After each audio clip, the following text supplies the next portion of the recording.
I'd like you to take a moment and take a look at how many horror games you have for your PS Vita and PlayStation TV. I took a look at my list, and I've got plenty of horror games like Resident Evil 1, 2, and 3, Silent Hill, Silent Hill Origins and Shattered Memories, but there is one constant in almost every single case.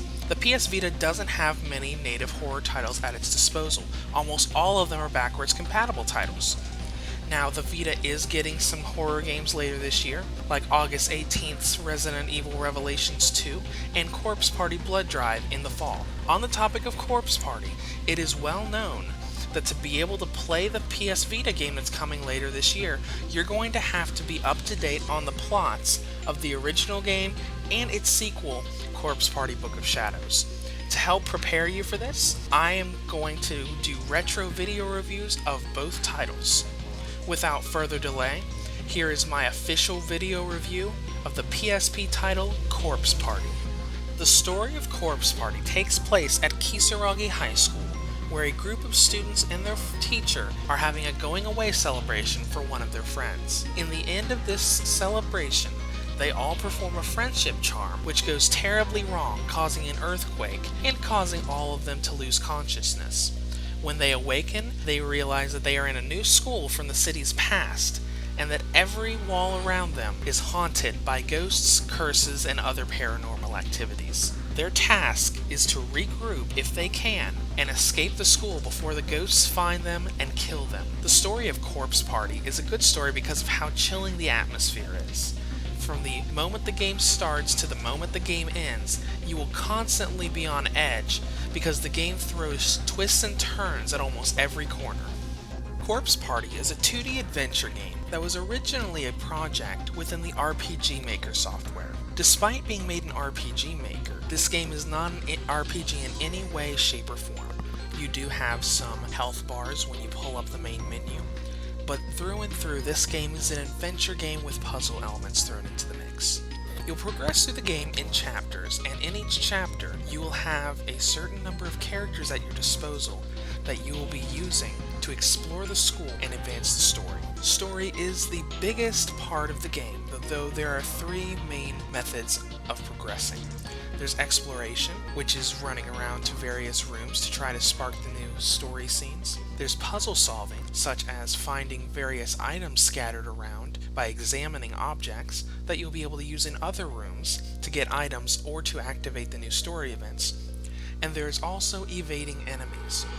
Now this is where Corpse Party can get a little difficult. In some sequences, you will be trapped in rooms with ghosts running around, and in some situations, you cannot get hit by them even once, or you will instantly die and get one of the optional wrong turn endings. So you'll have to be on your toes when you go through these sections, and you never know when they're going to pop up. So you've got to be very aware of your surroundings when you're playing through the game. Another thing to note is that there are candles around that you can use to save your game. Don't be too hasty about using these. If you walk into a room and you think talking to an NPC is going to spark one of those ghost scenes, do not leave and save your game and go back. I have found some situations where you go into a room where a scene is supposed to activate.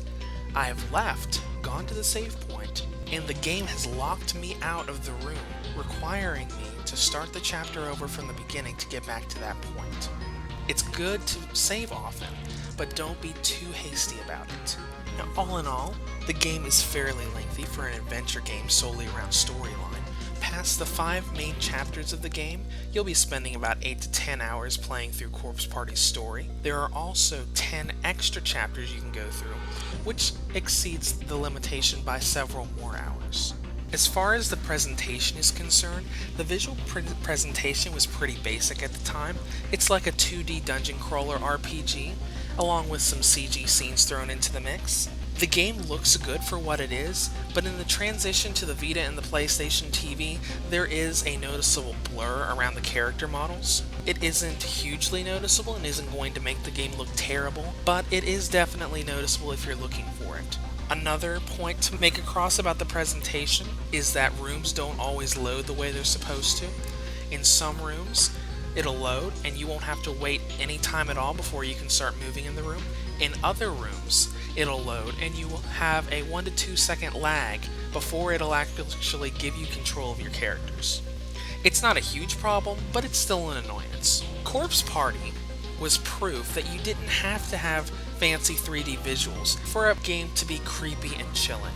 While there are a few downers with the visuals being a little blurred and the lag in some rooms, the game has a very immersive story that any anime, visual novel, or horror fan can easily get swallowed into on the impending release for Corpse Party Blood Drive. PlayStation Vita Reviews rates Corpse Party an 8 out of 10. If you would like to comment, feel free to below, or head to the site and forum at vitareviews.net. Also, if you're curious about PlayStation TV compatibility, check out the description or my site, where you can check out my North America PlayStation TV Compatibility List. And if you'd like to donate to my further projects, that link is in the description below.